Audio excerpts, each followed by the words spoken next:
박수종의 뉴스 정면승부. 안녕하십니까, 곽수종입니다. 요즘 역사 공부들 하십니까? 요즘 책 읽을 시간도 없으시죠? 바쁘게 살다 보니까, 그죠? 우리가 구약 성경에서 아는 이집트가 어떤 나라였을까요? 터키의 근대에는 터키에 애속된 국가였습니다. 오스만 투르크 제국의 하나였죠. 1차 세계대전 이후에 영국과 프랑스에 의해서 이 중동 오스만 투르크 제국이 갈기갈기 찢깁니다. 이집트, 시리아, 레바논, 사우디아라비아, 이란, 이라크. 베트남이 청나라 땅이었다는 거 아시나요? 청나라 말기에 안남 도호부가 있었던 땅입니다. 그래서 우리가 안남미 그러죠. 베트남 쌀처럼 길쭉한 쌀을 놓고요. 이 베트남이 텐진 조약에 의해서 1885년 즈음에 프랑스의 식민지로 애속됩니다. 청나라가 뺏긴 거죠. 우리나라가 청말, 조선말에 어떤 상황이었고 그 후 일본, 미국, 영국, 프랑스가 어떻게 세상을 분할하고 살았는지 아실 겁니다. 이들 나라들, 식민지 지배를 받았던 나라들, 다들 독립된 이후에 서로가 서로를 증오하고 내전으로 한바탕 곤욕을 치룬 거 기억하시나요? 우연일까요? 힘이 있어야 한다는 것, 역사가 주는 교훈입니다. 힘을 기로해야 하는데 서로가 뜯고 핥히면 안 되겠죠. 양보하고 배려하면 좋겠습니다. 뉴스 정면승부 시작하겠습니다.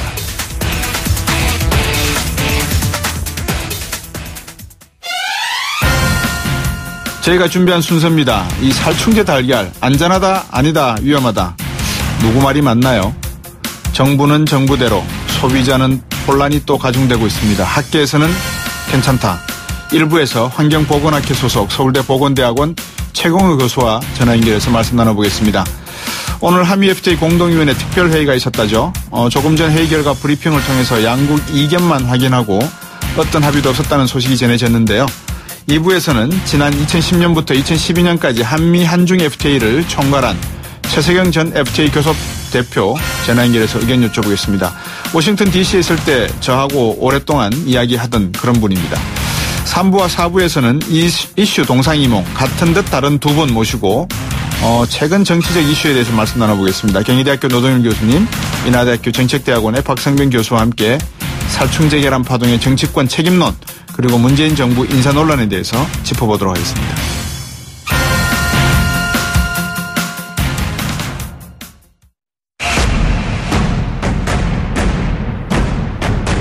박수종의 뉴스 정면 승부.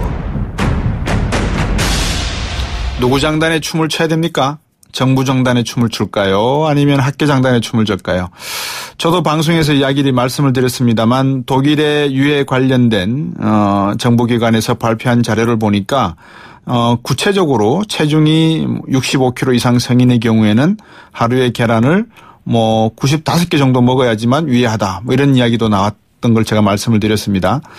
환경보건학회 소속이신 서울대 보건대학원 최경호 교수 전화 연결했습니다. 안녕하십니까, 교수님? 네, 안녕하십니까? 어느 게 맞습니까? 글쎄요, 이런 것들이, 위해성 평가인데요. 예. 이게 이제 사실 어떤 독성에 근거해서 위해성 평가를 했느냐에 따라 달라집니다. 네. 물질들은 노출되었을 때 바로 어떤 피해가 나타나는 독성 영향도 있고, 네. 또 어떤 경우에는 만성적으로 오랫동안 노출되었을 때 나타나는 그런 독성도 있습니다. 예. 그래서 초기에 식약처에서 또 언론을 통해서 나왔던 100몇 개 같은 경우는 예. 급성적으로 나타나는 독성 이야기를 하고, 예. 지금 저희가 계산을 하고 또 문제 제기를 했던 부분은 만성적으로 노출되었을 때의 영향이 있는데 너무 급성적인 노출만 강조한 게 아닌가라고 하는 문제 제기를 하고 있는 것입니다. 그렇군요. 오늘 보건학회에서 성명서 내셨죠? 예, 냈습니다. 방금 말씀하신 그 내용입니까? 몇 가지 이제 주의할 점이 있다 그런 얘기인데, 첫 번째로는 우리가 너무 급성 독성만 얘기하면서 괜찮다 이렇게 오해가 될 수도 있기 때문에 네. 만성적인 영향이 있는지를 찬찬히 살펴보는 노력을 해야겠다라고 예. 하는 게 첫 번째고요. 예. 또 지금 이제 앞으로는 아무도 안 쓰지 않겠습니까? 이런 살충제를. 그래서 이 과거에 노출되었을 때 그 수준이 괜찮은지, 네. 그런 것들에 대해서도 찬찬히 살펴봐야겠다. 그리고 이제 앞으로 이런 일이 더 발생하지 않도록 하기 위해서는 이런 노력들이 필요한 것 같다. 그런 얘기를 저희들이 정리를 해보았습니다. 예. 정부 쪽 입장에서는 양계 농장을 걱정하든지 아니면 소비 심리를 걱정해서 괜찮다 이렇게 간단하게 요약하면 말씀을 드리는 거고, 대한의사협회는 괜찮은 거는 맞는 것 같지만 급성과 만성이 있으니까 조금 더 추적해서 지켜보는 관찰이 필요하다. 이렇게 이해하면 되겠습니까? 저희는 이제 환경보건학회고요. 예, 예. 그렇습니다. 예. 저희는 지속적인 어느 정도 추적 관찰이 필요하고 네. 이제 그런 정확한 정보를 얻을 때까지 소비자나 국민도 기다려 주실 거라고 생각을 합니다. 네. 보통 어느 정도 기간이 필요하나요? 그럼 그런 관찰 기간이 필요하다면 환경보건학회에서 보기에는? 저희가 볼 때는 일단 모든 농장이 살충제 계란을 생산하는 게 아니라 현재 봤을 때는 극히 일부 농가에서만 살충제 계란을 생산한 걸로 되어 있으니 네. 그러한 계란이 유통된 유통망을 추적을 해서 어떤 지역에 얼마나 많은 사람들이 노출되었는지를 찾고 네. 그리고 실제 농장에서 그 살충제를 얼마나 샀는지를 봐서 네. 계란에 어떤 정도 농도까지 존재할 수 있는지를 시뮬레이션을 해보면 네. 이 사람들에게 얼마나 노출되었는지 정부의 추산이나 저희의 계산이 맞는지를 검증할 수 있고 네. 이분들이 만성적으로 건강 피해가 나타나는지를 이제 좀 차분히 관찰을 해보면서 네. 판단을 내려도 되고 이제 앞으로 예방을 하기 위한 노력들은 또 별개의 노력, 별개의 작업이라고 볼 수 있을 것 같습니다. 예. 워낙 지난 정부 때 사스라든지 여러 가지 피해를 입어본 경험이 있어서 정부도 민감하게 반응을 할 수밖에 없는 상황이고 또 학계에서도 상당히 고민스러운 부분이 있을 건데 어떻습니까? 이게 만약에 살충제 계란에서 주요 독성 물질로 나온 게 피프로닐 아니겠습니까? 그죠? 예. 이게 만성 독성이 되면 신체에 문제가 생기는 겁니까? 사람에서 미치는 독성을 정확하게 알지는 못합니다. 근데 우리가 모든 물질에 대해서 사람에 대한 독성을 알지는 못하기 때문에 그럴 때는 동물 실험 결과를 토대로 동물의 이러니 사람한테 이럴 수 있다라고 하는 짐작을 가지고 관리를 할 수밖에 없게 되는데요. 피프로닐에 대해서는 2년 동안 그 쥐의 일종인 매트를 노출을 시켜서 조사를 했었고 그런 만성적인 노출 결과 갑상선에 영향을 주고 신경 독성이 나타나고 하는 그런 보고들이 있고 그런 것들을 근거로 WHO에서 이 정도까지는 먹어도 된다라고 하는 기준을 만든 거죠. 아, 그렇군요. 그러면 저번에 제가 인터뷰했을 때 그 교수님이 이 성분이 쌓여서 만성 독성이 될 수 있지만 이번 살충제는 몸 밖으로 배출되는 반감기가 상당히 빠르기 때문에 큰 걱정 안 해도 된다 이런 말씀을 하셨는데 어떻게 됩니까? 보기에 따라서 충분히 이게 말이 될 수도 있지만 말이 안 될 수도 있습니다. 이 물질을 우리가 제품을 예를 들어서 한 달에 한 번씩 먹는 음식이라고 한다면 반감기가 일주일이면 매번이 반이 되면 5% 정도밖에 안 남거든요. 그렇죠. 근데 계란처럼 매일 먹는 그런 제품들은 사실 매일 그만큼이 들어오기 때문에 빠져나가는 만큼 들어오기 때문에 이런 경우는 사실 매일 먹고 뭐 반감기 일주일이 빠르다라고 얘기는 할 수 없고 어떤 물질은 반감기가 7시간, 6시간짜리도 있습니다. 그런 물질도 문제가 되거든요. 이게 계란의 개수와 상관이 있습니까? 보통 독일 걸 보니까 몸무게와 계란의 개수 이런 식으로 비교를 해놨던데. 사실 계란의 개수라고 하는 것은 그 계란에 이 물질이 얼마나 오염되어 있는지에 따라서 달라지겠죠. 계란이 예를 들어서 100만큼 오염된 거랑 0, 1, 1.0 그렇게 낮게 오염된 거랑 당연히 달라지기 때문에 이제 커뮤니케이션 측면에서 2.6개가 괜찮다, 120개가 괜찮다라는 말을 하려면 진짜 우리가 노출되는 계란이 어떤 정도 수준으로 오염되어 있다라고 하는 걸 가정을 해야 되는데 그 가정이 틀려지면 숫자는 다 어그러지게 되겠죠. 그러네요. 이 가정을 한번 바꿔버리면 모든 결론이 흐트러지겠네요. 근데 지금 또 소비자분들 중에서 걱정하시는 게 이 닭은 괜찮냐, 육개는 괜찮냐 이게 걱정이거든요. 어떻습니까? 사실 뭐 여러 가지 살충제가 검출이 되는데 문제가 되는 피프로닐만 보면 이게 이제 지질 진화성으로 닭 껍질이나 그런 데로 더 많이 간다고 이렇게 되어 있는데요.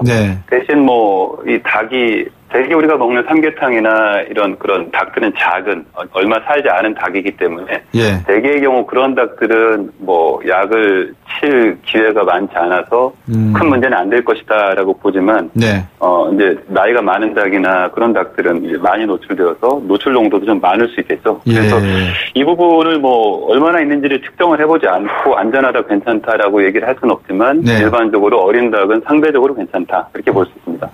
아무래도 조금 노출이 덜 돼 있으니까 그죠? 그렇죠.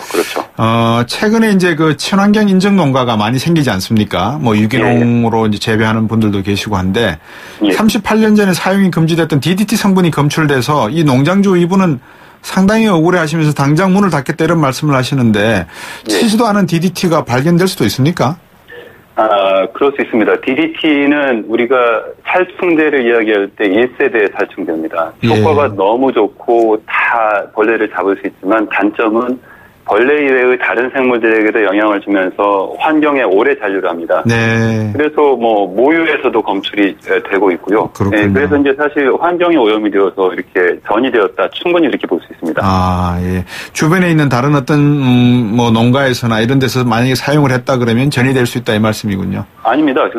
지금 현재 사용할 수는 없고요. 예. DDT는 연구용으로도 구입하는 게 아주 까다로운 물질입니다. 예. 그러니까 옛날에 40년, 50년 전에 썼던 게 환경에 남아있고 버티고 있다가 일부 들어가는 거죠.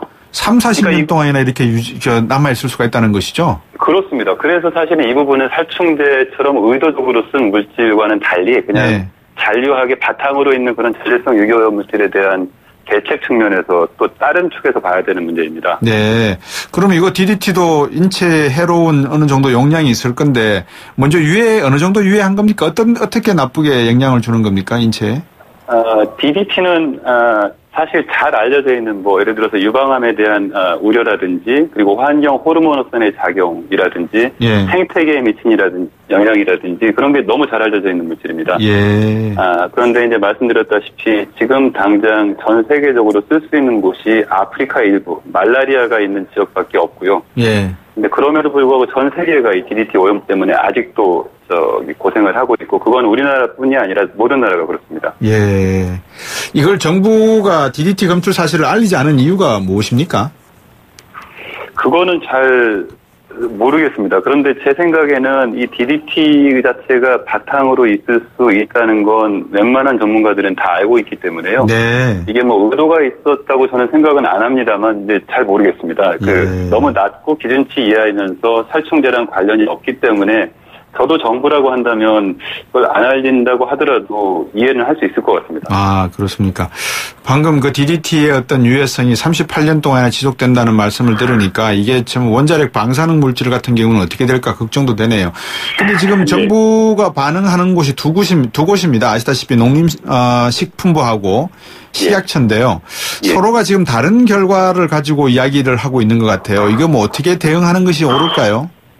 글쎄 저희는 식품 안전, 특히 화학물질 관련한 안전은 나름 일원화된 관리가 필요하지 않나. 네. 그래서 생산 단계에서는 농식품부가 관리를 하고 유통, 소비 단계에서는 식약처가 관리하면서 이게 이제 업무의 효율이나 전문성의 향상도 있겠지만 예를 들어서 오버랩되는 업무의 비효율성이나 혹은 사각지대가 생기면 관리가 어렵지 않겠습니까? 그렇죠. 그런 맥락에서 현장에서 많이 쓰이는데 식약처에서 만약에 검사를 못한다면 이게 또 빈 갭이 생기고 그래서 이 기회에 한번 어떤 부분에 갭이 있는지를 보면서 이 일원화 혹은 하모니를 달성할 수 있는 방법을 찾는 계기가 되면 이게 이제 오히려 약이 될 수 있는 경험이 될 수 있을 거라고 생각을 합니다. 네, 좋은 말씀이네요. 그러면 이제 정리를 간단히 하면 DDT라든지 이번에 살충제 성분으로 발견된 것들이 인체에는 크게 영향을 주지 않은 어떤 기준치에 미달되는 양이라 하더라도 살충제 같은 경우에는 조금 더 지켜봐야 될 필요가 있고 DDT는 워낙 입증이 되었기 때문에